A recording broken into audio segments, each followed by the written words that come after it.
Hi guys! Good morning! Guys, nandito tayo sa ating customer ngayon. Nag-EI tayo. Tingnan mo guys yung inahin ng customer natin. No? Standing hit talaga. Hindi na gumagalaw.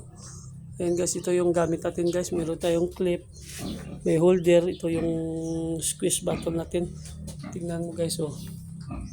Ayan oh. Walang backflow. Kasi siya lang yung kusang ah, nagpapasok sa loob ng fallopian tube ng inahin. Yan guys, kita mo guys. Yan. First timer to guys. Ayan guys oh. Ayan. Dito lang to guys sa Pulo Pandan na area.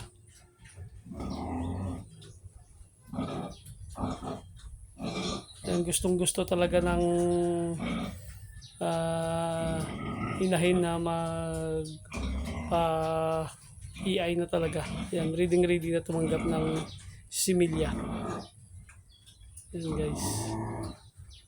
Ito pa yung isa niyang inahin. So susunod naman yan guys. Ito muna yung isa.